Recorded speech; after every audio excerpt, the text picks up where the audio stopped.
Hello everyone. So we are solving NCERT questions of the chapter Molecular Basis of Inheritance.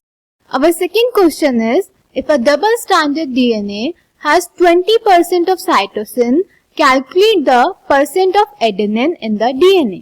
Question में वो हमसे पूछ रहा है, एक डबल स्टैंडर्ड डीएनए है जिसमें साइटोसिन का परसेंट 20 है, तो हमें बताना है उस डीएनए में एडेनिन का परसेंट कितना होगा. So let's solve the question. Since it's a numerical, तो सबसे पहले हम गिवन एंड फाइंड लिखेंगे.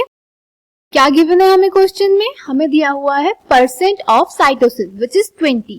तो लिख लेते हैं. फाइंड क्या करना है? क्वेश्चन हमें बोल रहा है calculate the percent of adenine, यानी परसेंट ऑफ एडेनिन हमें कैलकुलेट करना है. Percent of adenine is equals to question mark. अब गिवन फाइंड हो गया, अब सॉल्यूशन लिख लेते हैं. सॉल्यूशन में बेटा हमें एक रूल पता है which is known as Chargaff's rule, and according to Chargaff's rule percent of cytosine is equals to percent of guanine and percent of adenine is equals to percent of thymine. यानी चारगफ rule हमें कहता है कि एक double standard DNA में जितना amount cytosine का होगा उतना ही ग्वानिन का होगा, और जितना अमाउंट एडेनिन का होगा उतना ही थायमिन का होगा. तो अगर हम इस रूल के अकॉर्डिंग अपना क्वेश्चन सॉल्व करेंगे तो हमारा आंसर आ जाएगा. So let's solve the question.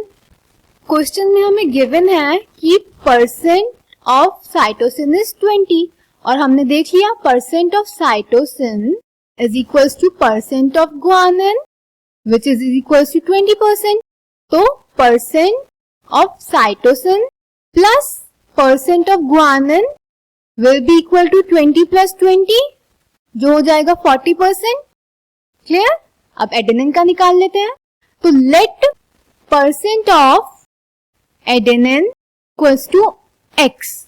तो percent of adenine equal to percent of thymine equal to x, and percent of adenine plus percent of thymine will be equal to x plus x equal to 2x.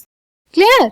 Also we know that total percentage is equal to 100, यानी 40 plus 2x will be equal to 100, यानी percent of cytosine plus percent of guanine plus percent of adenine plus percent of thymine is equals to 100. That is 40 plus 2x is equals to 100.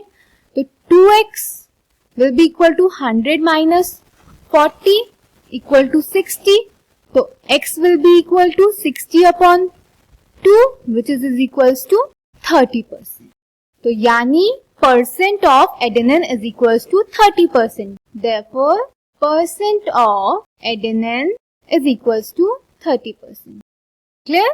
So this was our second question. I hope the answer is clear to you. In next session, we will solve the next question. Thank you.